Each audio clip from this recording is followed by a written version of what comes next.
أما بعد فأعوذ بالله من الشيطان الرجيم بسم الله الرحمن الرحيم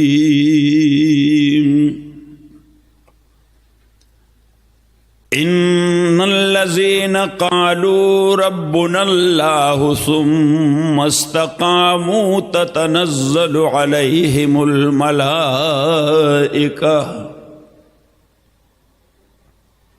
تتنزل عليهم الملائكة ألا تخافوا ولا تحزنوا وابشروا بالجنة التي كنتم توعدون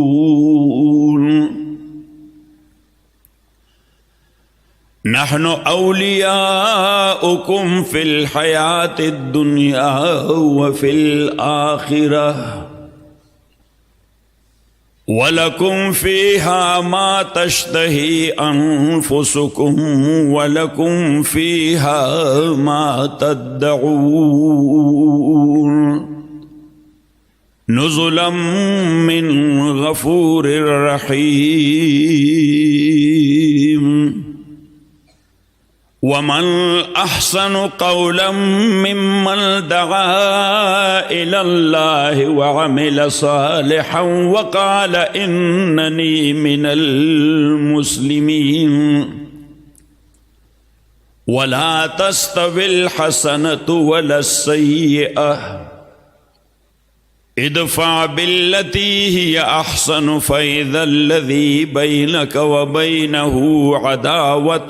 كأنه ولي حميم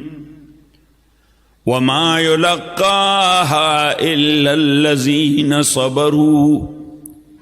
وما يلقاها إلا ذو حظ عظيم وإما ينزغنك من الشيطان نزغ فاستعذ بالله إنه هو السميع العليم صدق الله وصدق رسوله النبي الكريم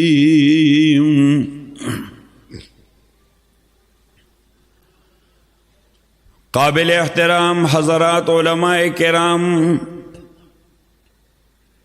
طلباء عظام او ډیرو محترم مسلمانان ورونو د ټولو نه اول بارک الله فیک وجزاکم الله خیر الله دې خوشحال کړي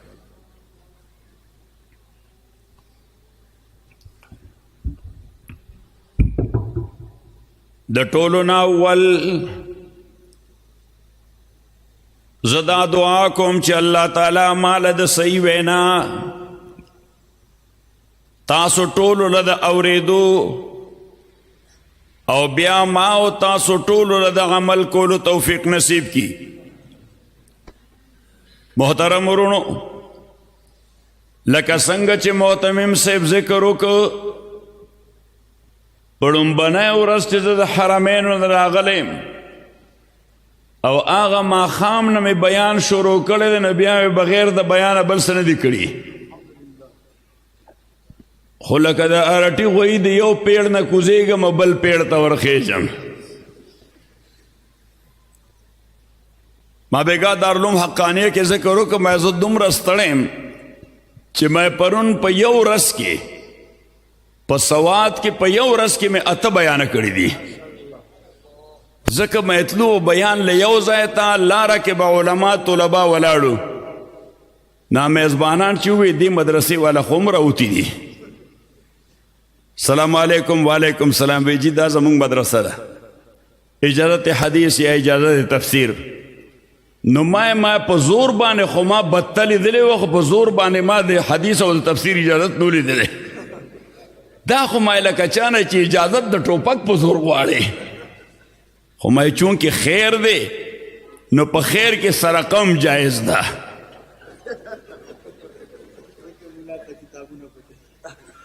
نه تاسو ته بله مسله کوم ما نبی علیه الصلاة والسلام فرمایي چې کلمة الحکمت ضالة الحکیم هو احق بها حيث وجدها. استاذ ټول چې راغلی یې یا که نور څوک آواز اوري او دلته راځي او د حکمت خبره اورېدل غواړي نو دا پکې لازمه ده چې محترم صاحب ته به درخواست لیکي زه کینم او خبره اورېدل غواړم لږ زور سره. او که یو سړی دننه نه راځي او بهر د دیوال یا جنګلې سره ولاړي چې دا گویا په بادي نظر کې د غلا یو تصور دی، آیا د هغه دپاره دا د حکمت خبره دغلته بلا اجازته اورېدل سرقه ده؟ وای یعنی بادي نظر کې خدا اجازت نه دی اخیستی، خو ما ووی ما په دین کې سرقه هم جایز ده، خو په خبره ځان پوهیاسې نه زه لاړ شم او تاسو بیا وایي قاضي صاحب راغلی چې غلاګانې شروع کوي دا جایز دي. او محترم صاحب بیا یو اشاره وکړه وی مولا ځکه کتاب پټوي نو د مولا دپاره خو اوس ما ووی ما دا مسله به زه بدلوم د فقه کتاب کې صحیح، ځکه مولا کتاب پټوي خو ګوري یې نه دی او عذاب دی. نو د مولا دپاره کتاب پټول یعنی دا سرقه خو وا حرام هم وا دا ذنب هم دی ګناه هم دی، خو د باندې اجرا د حد ځکه نه کېده چې د استفاده د علم دین تی کوله شبه پیدا شوه نو وتندرع الحدود بالشبهات، په شبهاتو باندې حدود ساقطیږي.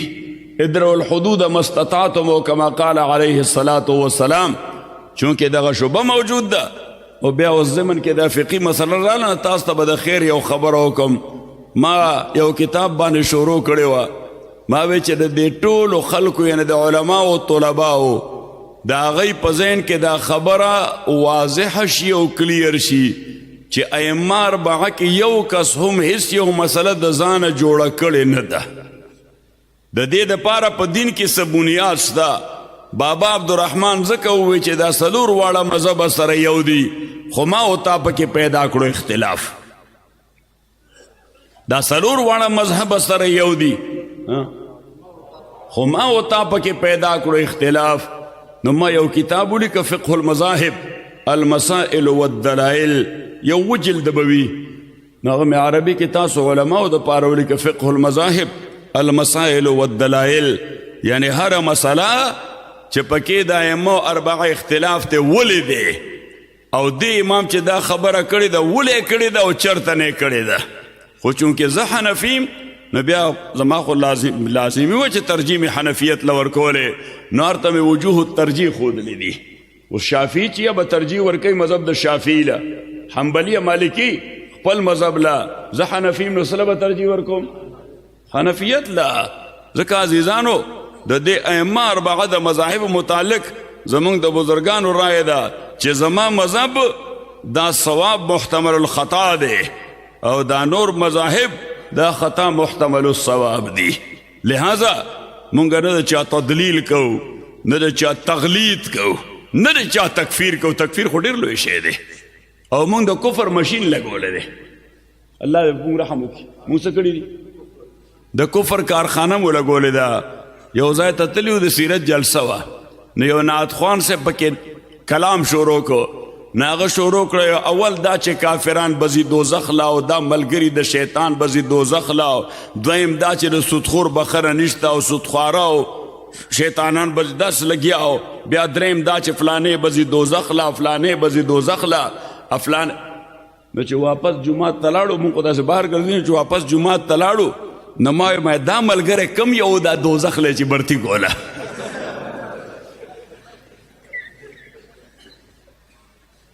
بس مونږ دې ته کار ویلی چې جهنم له برتی څنګه کوو، جهنم له برتی حضرت شیخ القرآن یو ځل خبر وکړه وی عجیب بات ہے، رسول پاک صلی اللہ علیہ وسلم پتھر کا کے لوگوں کو مسلمان بناتے تھے اور ہم حلوہ کا کے مسلمانوں کو کافر بناتے ہیں. وہ پتھر کاتے لوگوں کو مسلمان بناتے، ہم حلوہ کاتے ہیں لوگوں کو کافر بناتے ہیں. نیو خدای خاطروں کی تکفیر مسئلے ختم کئی. صحیح کسوک خطاوی گمراوی ډیر په محنت او په نرمۍ باندې هغه د هغه په ګمراهۍ باندې پوه کا. نهی عن المنکر د دین تقاضا ده که نه ده؟ لږ زور سره یعنی دین ما اوس دوی ته ما زمونږ کړي کې یو ساده سړی و چا ورته ته خو موز موز کې خو تش زمیدار په دین پوهېږم هغه وی آو نو یې څه پې پوهېږې نو هغه ورته د دین حاصل دا دی چې کوه مه کوه کوه او مه کوه یعنی معروف کوه منکر مه کوه معروف کوه لږ زور سره منکر مه کوه بیا مولانا الیاس صاحب رحمت الله علیه قبر او مرقد الله منور کی تاسو ټول امین ووایئ د حضرت جی مولانا یوسف صاحب رحمت الله علیه قبر الله منور کی ټول امین ووایئ حضرت جی مولانا نعم الحسن صاحب قبر الله منور کی او زما د پیر او مرشد حضرت شیخ الحدیث مولانا زکریا صاحب رحمت الله علیه قبر الله منور کی ما پرونه بل سواد کې ذکر وکړ ما د چا په ژوند د چا تصنیف دومره مقبولیت نه حاصل کړی لکه د شیخ الحدیث سے فضائل اعمال صحیح ده او ما وې په موجوده دنیا کې د قرآن نه بعد چې کوم کتاب د ټول نه زیات لوستی شي څه شی دی لږ زور سره فضائل د قرآن نه بعد کوم کتاب چې د ټول نه زیات لوستی شي صحیح اوس اصح الکتب بعد کتاب الله خبر باندې ځان پوهوئ اوس نه تاسو اوس وایئ چې قاضي صاحب چې قرآن نه پس ټول نه اصح کتاب فضائل اعمال دی مونږ خبره باندې ځان پوه نه کړو بس هنګامه جوړه کړو ما ووی ما کوم کتاب چې د قرآن نه بعد د ټول نه زیات لوستی شي نو کوم کتاب دی فضائل اعمال نو زمونږ څه ملګري اعتراض وکړي مونږ اخرې ته ګوره په سارا شپې ته ګوره خرې ته ګوره په سارا شپې ته ګوره دومره لوی محدث چې هغه ته په سعودي عرب کې دا مقام حاصلو چې د دې بقي د غاړې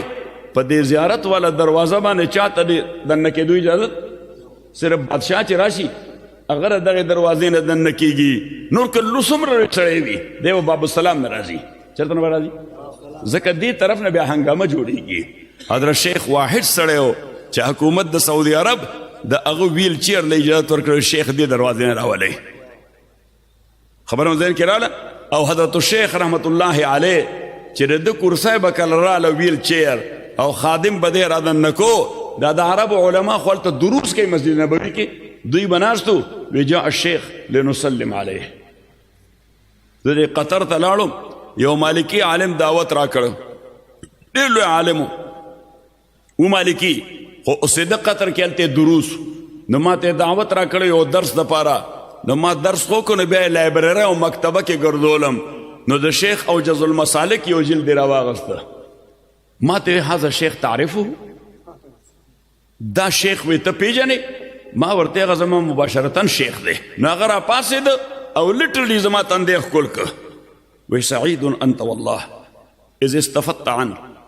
ته واقعي بابرکته سړی چې ستا دې شیخ سره تعلق دی وی زه مالکیم ټول عمر مې مذهب د مالکي پړاو کړی دی خو قسم دی په موطا اله پوه شم چې دا شیخ اوجز المسالک مې وکته عزیزانو نو څه ملګري وایي فضائل اعمال کې حدیث ضعیف دي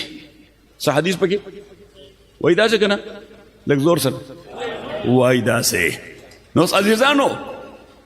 د دې خبرې تعلق علم سره نه دی جهل سره دی څوک چې دا خبره کوي په جهل یې کوي ځکه دوه درې خبرې بنیادي د علم حدیث کې ما درایه کې لیکلي دي حجت حدیث کې مې هم لیکلي دي نو یو څو خبرې بنیادي د علم حدیث کې یو خدا چې څو پورې ته صحیح حدیث پیژنې نه نو حدیث ته ضعیف ویلی هم نشي الشیء یعرف بضده او الاشیاء تعرف باضدادها نو ته صحیح نه پیژنې حدیث ته ضعیف څنګه وایي خبره ذهن کې راځي که نه راځي یوه نو ما ووایي چې اوس ته تعریف د حدیث صحیح کولی شي نو چاله ورځي هم نه صحیح نو ما چې ته حدیث صحیح پیژنې نه نو یو حدیث ته ضعیف څنګه وایي وای فلانی ویلی دی نو ما بل فلانی ویلی چې دا صحیح دی ځکه دا خو د تحقیق مسله ده یعنی حدیث صحیح دی یا غلط دی دا په نس کې راغلی دی وای لږ توضیح وای اجتهاد دی د محدثینو په اجتهاد باندې چا ویلی دا حدیث صحیح دی او چا ویلی دی دا ضعیف دی دا دویمه خبره او دریم دی وجه نه بلا ډېر حدیث دی امام بخاری په نسبت باندې صحیح دی امام مسلم په نسبت باندې صحیح نه دی ځکه امام مسلم رحمت الله علیه هغه وایي چې زه هغه صحاح په خپل حدیث کې نقل کوم چې ائمه اربعه په هغې باندې اجماع کړي چا پې کړي اربعه اصطلاح دا خو دومره مشهوره د ائمه اربعو د فقه په حواله امام ابو حنیفه امام مالک امام شافعي او امام احمد ابن کله یو خبره داسې شهرت شي نو بس خو چې دغه لفظ وای نه متبادر ذهن ته دغه تصوري یعنی کده اوی میدان د حدیث کې هم ائمه اربعه نو سب وای امام ابو حنیفه امام مالک امام شافعي احمد ابن حنبل مرګري ز په فقه کې نیم د پرڅ کې میدان د حدیث کې زه د میدان د حدیث ائمه اربعه لکه شیخین اصطلاح د شیخین اصطلاح اوس دا په مختلفو فنونو کې مختلف ده چې شیخین د صحابو ذکر شي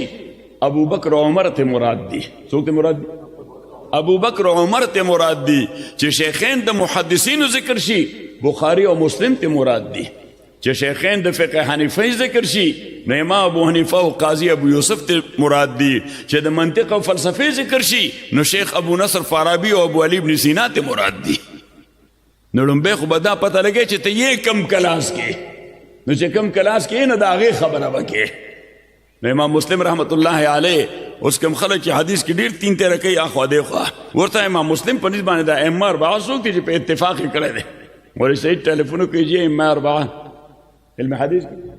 ائمه اربعه چې امام مسلم وایي ما هغه حدیث نقل کړی صحیح کې چې کوم د ائمه اربعه متفقه دي نه غي په صحت باندې اتفاق کړی دی نو ما ورته ما دا صراف د حدیث دي څوک دي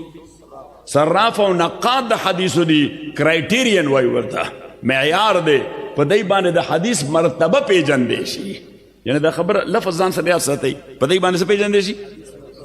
د حدیث ځکه عزیزانو مونږ صحیح او ضعیف په دې علم حدیث کې داسې استعمالو لکه دا صحیح چې حدیث وي او ضعیف حدیث نه دا داسې ده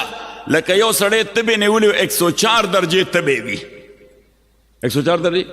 تبې وي او بل سړی ټیک ټاک وي 98.4 وي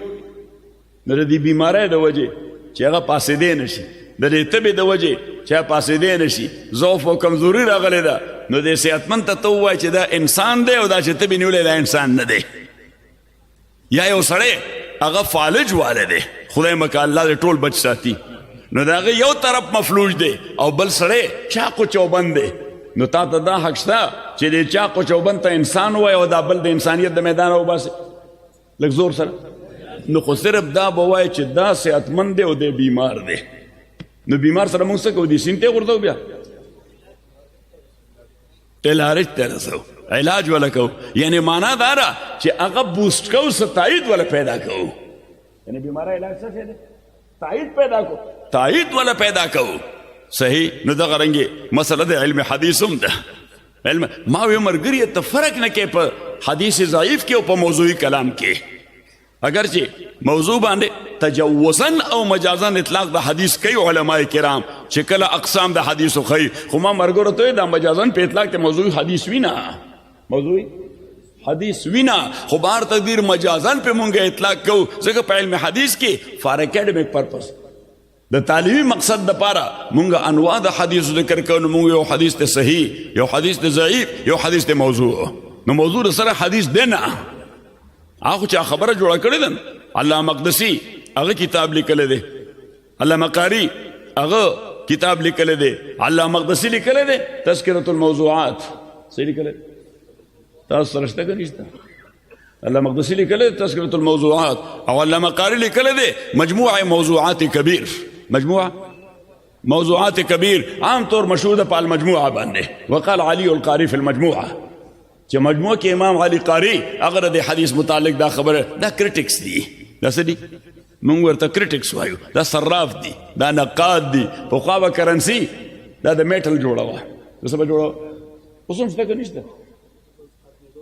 ختمېدو والا ده نه اوس 15 روپۍ ده صحیح سکه ده که نه زه هم که نه میټل نه جوړه ده میټل نه اوس پخوا دا خو به د سرو او د سپینو نه کرنسي جوړېده څه نه به جوړېده دینار به د سرو او درهم به د سپینو زرو ماهرین به په دې پوهېدل چې دا سره صحیح دي دا سپین صحیح دي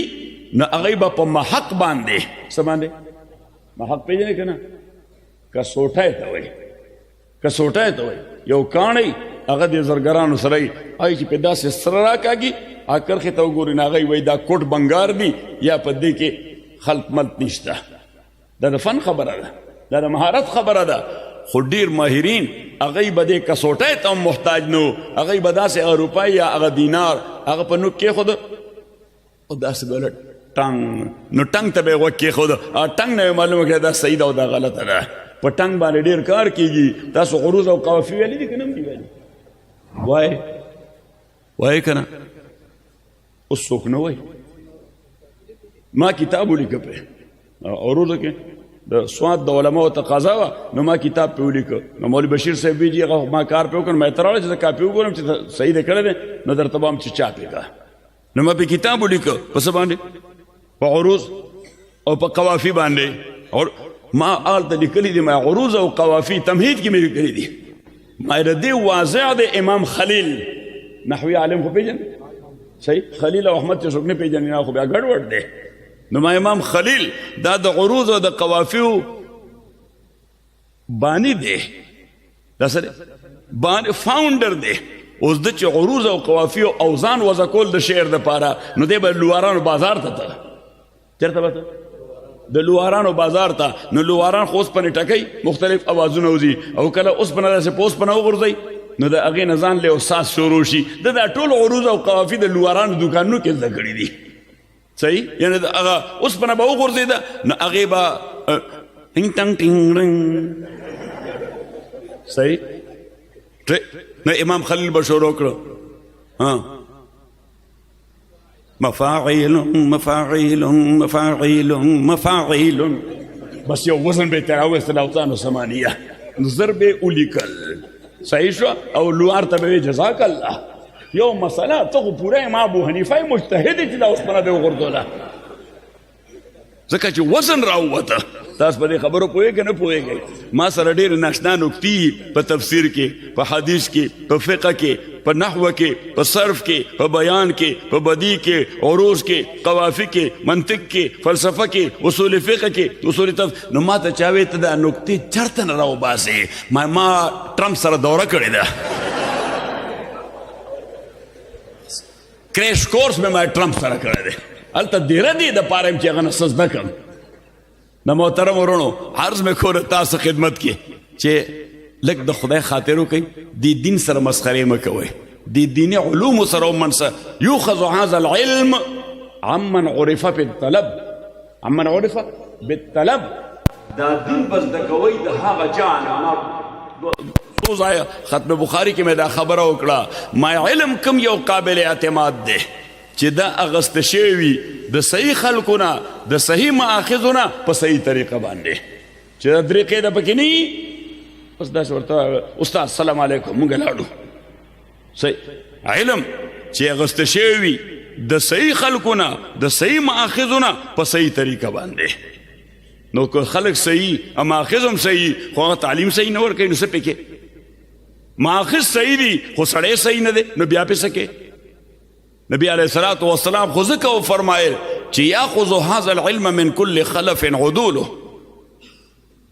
ينفون عنه تحریف الغالین وانتحال المبتلین وتاویل الجاهلین نبی علیہ الصلوۃ والسلام فرمای د هر جنریشن او د هر نسل نه دا علم به اخلی راتلونکې عدول جنریشن او عدول چاته وای جمع د عدل دا او عدل چاته وای چې علم مستحکم په دې باب کې عدل چې علم مستحکم وي او په تقوا باندې د چا څه اعتراض نه وي کله کله مونږ ځان له زر مجتهدین جوړېږو ما وی ټیک ده دا به در سره ومنو چې ستا علم د امام ابو حنیفه نه زیات دی حالانکه بیا هغه خبره شه منصور شیخ سیخري ته ګوره په ساراش پې چې علم د امام ابو حنیفه او ائمه اربعه ائمه مجتهدین نه زیات دی وبمنو خو کومه تقوا چې دغه اتقیا وا دا به د کوم ځای نه راړې او هغه تقوا اساس د اجتهاد دی تقوا څه د دې وجې زه عموما خلکو ته وایم وایم د افتا کورس ټول خلک کوي خو د هر سند یافته مفتي نه فتوا مه غواړه فتوا به د هغه چا نه غواړې چې د چا په تقوا ستا اعتماد وي کنی هغه به د تین تیره کي ګسه به دې کي خبره ذهن کې راغله که نه نو عزیزانو نبی علیہ الصلوۃ والسلام فرمایل چې یاخذ هذا العلم من كل خلف عدوله ينفون عنه تحریف الغالین وانتحال المبطلین وتاویل الجاهلین. درې طبقې دا د دین دپاره ډېر لوی خطرناک خلک دی. نمبر 1 تحریف الغالین. څه خلک ایکسټریمسټ وي، ډېر انتها پسند وي، په معمولي خبره باندې کافر کوي. معمولي خبره دی کافر کوي، دې ته وایي غالي. څه وایي ورته؟ غالی. نو نبی علیہ السلام فرمایل ینفون عنه تحریف او غالین چې کوم غلو کوي نو دا غلو اصل کې تحریف دی، ځکه دا دین مزاج دی نه. نبی علیہ السلام فرمایل یسرا ولا تعسرا وبشرا ولا تنفرا. تاسو دواړه آسانی وکئ، ولا تعسرا سختی مکوئ، وبشرا خلکو ته د بشارتونو خبرې وکوئ، ولا تنفرا د تنفیر خبرې مه کوئ چې د دین نه برګشته کې. د دین نه مونږ اوس داسې خبرې وکړو چې هغې سره خلک د دین نه برګشته شي. که برګشته نه شي لږ زور سره د دین نه برګشت. ما ته وګورئ، مونږ وایو جمعیت کی دعوت، جمعیت کا پیغام. لږ زور سره تاسو ټیک ټاک یې که څه داسې لږ لږ خوځېدلي یې. زه راغلی دی دپاره چې ستاسو نټونه ټیټ کړم.